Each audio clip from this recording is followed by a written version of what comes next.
हाय, आज हमारा एक नया टॉपिक है क्लास 12 का एनसीईआरटी बुक चैप्टर फर्स्ट का, जो नीट और जी में भी काम आते हैं उनके न्यूमेरिकल, और वो है क्वांटाइजेशन ऑफ चार्ज पे। क्वांटाइजेशन ऑफ चार्ज का होता है Q equal to N E. N होता है नंबर ऑफ इलेक्ट्रॉन, ई होता है चार्ज ऑफ इलेक्ट्रॉन, यानी इलेक्ट्रॉन पे जो चार्ज होता है, इलेक्ट्रॉन पे चार्ज होता है ई इक्वल टू 1.6 इंटू 10⁻⁻19 गुलाम, है ना। अब हम एग्जांपल ले रहे हैं। एग्जांपल एनसीईआरटी बुक का है ना। फर्स्ट है ना कि कोई बॉडी है फर्स्ट, है ना, उस पे चार्ज कितने हैं 10⁻⁹ है। एग्जांपल नंबर फर्स्ट है, कोई बॉडी है उस पे चार्ज 10⁻⁹ है और सेकंड बॉडी पर ट्रांसफर होते हैं, सेकंड बॉडी पर ट्रांसफर होते हैं, है ना। ये 10⁻⁹ पर सेकंड है, यानी इलेक्ट्रॉन 10⁻⁹, यानी n जो है नंबर ऑफ क्वांटिटी है पर सेकंड, जो 10⁻⁹ है, और इधर ट्रांसफर हो रहे हैं, इसके पास जा रहे हैं इस बॉडी पे, और इस बॉडी को 1 कूलम चार्ज होने में कितना टाइम पीरियड लगेगा, हमारा क्वेश्चन ये है। अब सिंपल सा है, हमारे पास में क्वांटाइजेशन चार्ज क्या होता है Q equal to N E, N E. तो मेरे पास चार्ज कितना हो गया, मेरे पास में नंबर ऑफ इलेक्ट्रॉन कितने हैं 10⁻⁹ है, तो मेरे पास में टोटल चार्ज कितना हो गया, आवेश कितना हो गया, चार्ज ये है 10⁻⁹, है ना, पर सेकंड है, इंटू 1.6 इंटू 10⁻⁻19 कूलम। तो अब मेरे पास में यदि मैं इसको मल्टीप्लाई करूंगा तो कितना आएगा, ये देखो 10⁻⁹ है और ये 10⁻⁻19 है ना बच्चों। तो ये टोटल जुड़ के कितना हो जाएगा 1.6 इंटू 10⁻⁻10 कूलम, और ये किस में होगा पर सेकंड, कितना होगा पर सेकंड में, है ना। यानी कि एक सेकंड में इतना चार्ज ही पहुंच पा रहा है इस बॉडी को, एक सेकंड में, ध्यान रखना, एक सेकंड में सिर्फ इधर तक चार्ज कितना पहुंच पा रहा है, इस पे जो ये चार्ज हो रही है कितनी हो रही है 1.6 इंटू 10⁻⁻10 कूलम इतना। अब मैं कह रहा हूं कि एक कूलम में कितना टाइम पीरियड लगेगा, मान लीजिए कितना टाइम पीरियड लगता है, टी टाइम पीरियड लग रहा है, कितना टाइम पीरियड लग रहा है, टी टाइम पीरियड लग रहा है, और मेरे पास में चार्ज कितना है, इतना है आवेश, तो यानी मैं क्या कर सकता हूँ 1c को किससे डिवाइड कर दूँ, इससे 1.6 इंटू 10⁻⁻10 कूलम पर सेकेंड।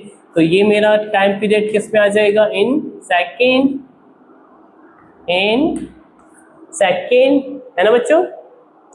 अब ये चेंज कर लूँ 10⁻⁻10 ऊपर चला जाएगा, है ना, तो इसकी वैल्यू आएगी 6.25 इंटू 10⁻⁹ सेकेंड। ये मेरा टाइम पीरियड हो गया सेकेंड में, है ना मेरे बच्चों। अब ये देखो, ये तो सेकेंड में है, अब मैं क्या करना चाहता हूँ, इसको ईयर में चेंज करना चाहता हूँ, किसमें, ईयर में। तो अब देखो 1 ईयर में डेज कितने होते हैं 365 डेज, है ना, और 1 डेज में कितना होता है 24 आवर्स होते हैं, और 24 आवर्स में, है ना, यानी 1 आवर्स में कितने मिनट होते हैं 60 मिनट्स होते हैं, और 1 मिनट में कितने सेकंड होते हैं 60 सेकंड्स होते हैं, है ना। अगर मुझे इसको ईयर में चेंज करना है तो मुझे इन सब से क्या करना पड़ेगा, डिवाइड करना पड़ेगा, तब वो ये किस पे चेंज हो जाएगा, ईयर में चेंज हो जाएगा। तो मेरे पास में वैल्यू क्या आएगी 6.25 इंटू 10⁻⁹ अपॉन कितने हैं 365 डेज इंटू कितने आवर्स कितने होते हैं 24 1 डे में, और इंटू, है ना, और ये देखो एक दिन में कितने आवर्स होते हैं 24, और एक आवर्स में मिनट कितने होते हैं 60, और 1 मिनट में कितने सेकंड होते हैं 60। तो ये मेरा किस में आ जाएगा, इन ईयर, टाइम पीरियड किस में आ जाएगा, इन ईयर, किसमें आ जाएगा, ईयर में। अब इधर देखो, यदि मैं इसको ऐसे डिवाइड करता हूं तो डिवाइड करके इसका जो रिजल्ट आता है वो आता है 198 ईयर, है ना, 198 ईयर्स, यानी 198 ईयर्स यानी अप्रोक्सीमेटली कितना हो गया, 200 ईयर्स, यानी अप्रोक्सीमेटली 200 साल लग जाएंगे कि कोई पार्टिकल है इधर, यानी कोई बॉडी है, वो 10⁻⁹ इलेक्ट्रॉन इधर से इधर ट्रांसफर कर रहे हैं, है ना, और उसको, इस बॉडी को 1 कूलम चार्ज देने में कितना टाइम पीरियड लग जाएगा, इतना। यानी हम कह सकते हैं कि 1 कूलम जो चार्ज है वो बहुत बड़ी यूनिट है नंबर्स में, कि इसके लिए ये 10⁻, देखो 1 सेकंड में कितने 10⁻⁹ इलेक्ट्रॉन चल रहे थे पर सेकंड, यानी बहुत सारे इलेक्ट्रॉन इधर से ट्रांसफर हो रहे हैं, फिर भी कितने सारे लग रहे हैं, बहुत ज़्यादा टाइम लग रहा है, कितना 200 ईयर्स लग रहे हैं, ये बहुत ज़्यादा टाइम है ना। अब फिर नेक्स्ट क्वेश्चन है हमारा, इसके बाद हम नेक्स्ट न्यूमेरिकल करते हैं सेकंड। अब नेक्स्ट एग्जांपल है हमारा, एग्जांपल नंबर सेकंड एग्जांपल है, एक कप है, कप के अंदर वाटर है ना। अब इस वाटर के अंदर वही क्वांटाइजेशन ऑफ चार्जेस है, यही है ना, क्वांटाइजेशन चार्ज पे ही है ना।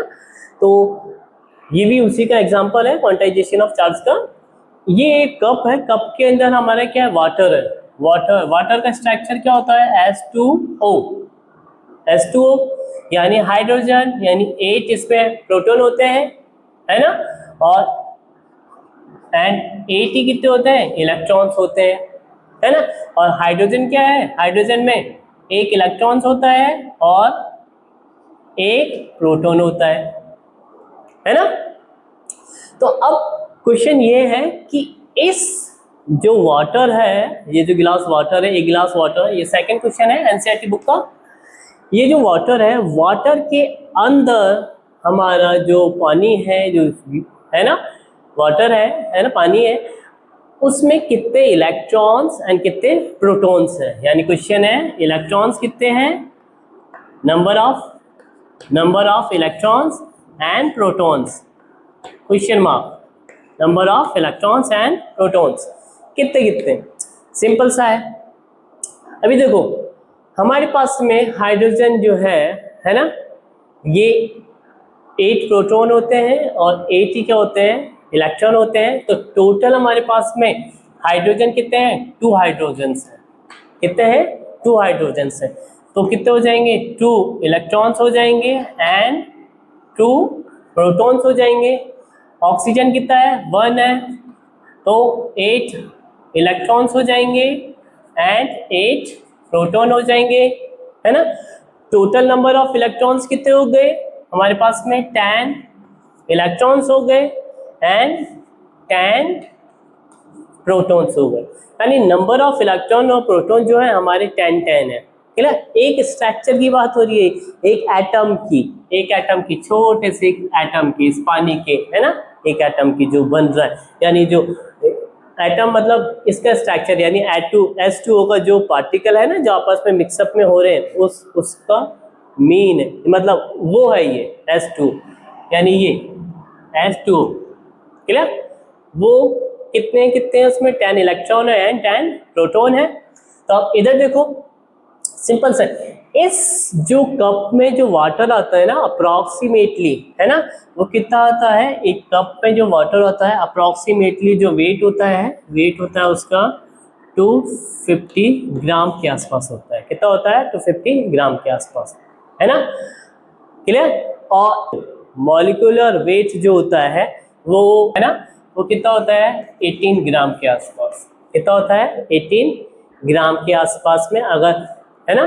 तो टोटल क्योंकि ये होता है 16, है ना, और ये होता है 2, क्योंकि 1 इसका हो गया और 1 हो गया, यानी 2 + 16 कितना हो गया, 18, यानी इसका मॉलिक्यूलर का वो कितना होता है, 60 ग्राम। और इस 16 ग्राम के आसपास में जो हमारे पास में नंबर ऑफ जो मॉलिक्यूल्स होते हैं, है ना, एवोगाड्रो, है ना, जो होते हैं 6.02 इंटू 10⁻23, यानी इतने मॉलिक्यूल्स, है ना, पानी जो है वाटर, वो कितने ग्राम में, 18 ग्राम के अंदर रहते हैं। कितने, यानी इतने एवोगाड्रो जो संख्या होती है मेरी, जो हाइड्रोजन और ऑक्सीजन यानी वाटर की जो है 18 ग्राम जो वाटर है मेरा, उसके अंदर मेरी जो क्वांटिटी है 6.02 इंटू 10⁻23 रहती है मॉलिक्यूल्स की संख्या।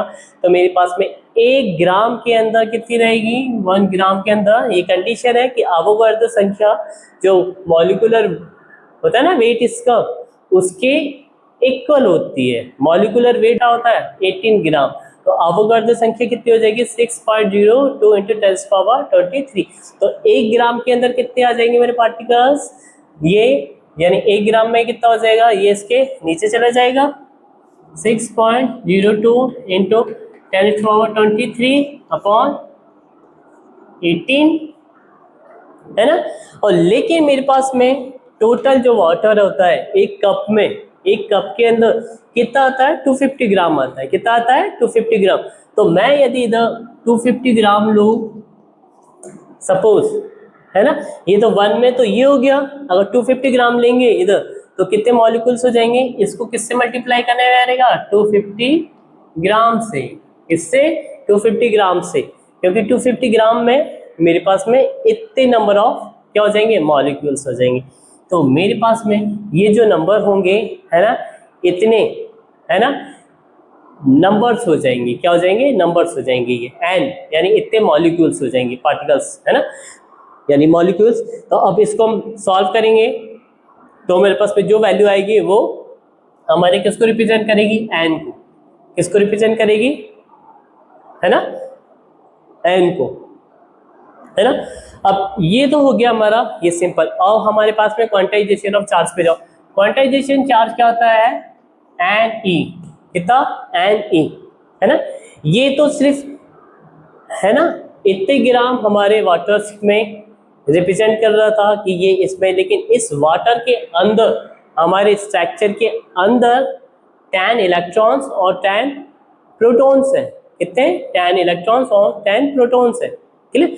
तो हमें इसको, है ना, अगर चार्ज में चेंज करना है ना, तो ये जो वैल्यू है इसको हमें क्या करना पड़ेगा, चार्ज में चेंज करना है तो क्यू में चेंज करना है, तो इसको टोटल को इंटू 10, और चार्ज कितना होता है हमारा 1.6 इंटू 10⁻⁻19 से मल्टीप्लाई करना पड़ेगा।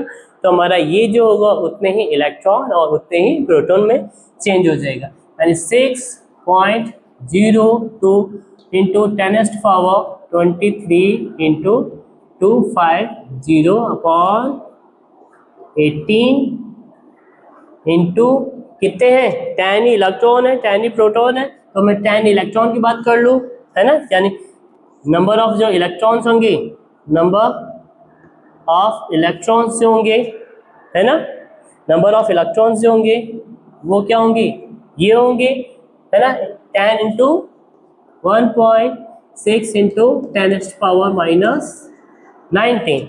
ये जो रिजल्ट है मेरा क्या है, नंबर ऑफ इलेक्ट्रॉन्स इतने हैं और प्रोटॉन भी क्या है इतने हैं, क्योंकि 10 ही प्रोटॉन है और 10 ही हमारे पास में वो थे। तो मैंने 10 तो नंबर ले लिया, है ना, एक में थे, और चार्ज ले लिया 1.6 इंटू 10⁻19। तो मेरे पास ये जो इसका रिजल्ट आएगा वो मेरा क्या होगा, है ना, उतने इलेक्ट्रॉन एंड उतने ही हमारे क्या होंगे प्रोटॉन। इसका आंसर आएगा 1.34 इंटू 10⁻7, यानी इसका आंसर आएगा 1.34 10⁻7 कूलम। इसका आंसर आ जाएगा 1.34 इंटू 10⁻7 कूलम। इसका क्या आ जाएगा, आंसर आ जाएगा। ठीक है, यानी सिंपल सा था एग्जाम्पल क्या था, क्वेश्चन 2 ये कह रहा था कि एक कप है उसमें वाटर है, वाटर कितना हो सकता है हमारा, ये 250 ग्राम हो सकता है ना। और मतलब वाटर का जो है ना स्ट्रक्चर होता है वो होता है H2O, है ना, यानी हाइड्रोजन के 2 मॉलिक्यूल्स, ऑक्सीजन का 1, तो यानी क्या होते हैं 8 प्रोटॉन हाइड्रोजन में और 8 इलेक्ट्रॉन होते हैं। और ऐसे ही हाइड्रोजन के अंदर 1 इलेक्ट्रॉन 1 प्रोटॉन होते हैं, लेकिन कितने 2 हाइड्रोजन है तो 2 इलेक्ट्रॉन 2 प्रोटॉन हो जाएंगे। ऑक्सीजन में 8 इलेक्ट्रॉन 8 प्रोटॉन हो जाएंगे, तो दोनों को ऐड कर दिया तो कितना हो गया 10 इलेक्ट्रॉन और 10 प्रोटॉन हो गए। अब हमारे पास में एक मॉलिक्यूल यानी 1 मॉलिक्यूल है ना में जो वेट है ना, वो उसमें जो नंबर है वो तो नंबर अवोगाड्रो संख्या के बराबर होता है। 1 मॉलिक्यूलर वेट कितना होता है 6.02 इंटू 10⁻23 है ना।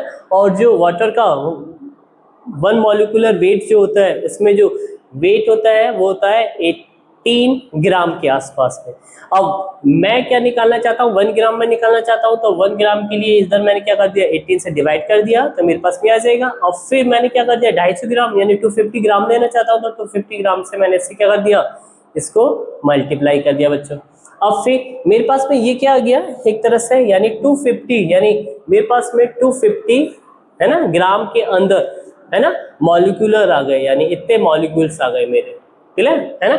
ये नंबर मॉलिक्यूल्स नंबर। अब मेरे पास में क्या है ये 10 इलेक्ट्रॉन्स हैं एंड 10 ही क्या है प्रोटॉन्स हैं, यानी सेम है। तो मैं क्या करना चाहता हूँ कि नंबर ऑफ चार्ज कितना है मेरे पास में टोटल, तो मैंने क्या किया 10 यानी नंबर ऑफ इलेक्ट्रॉन्स कितने हो जाएंगे मेरे पास में 10 है, तो मैंने 10 से मल्टीप्लाई कर दिया। और एक इलेक्ट्रॉन पे चार्ज कितना होता है 1.6 इंटू 10⁻−19, वो मैंने इधर मल्टीप्लाई कर दिया।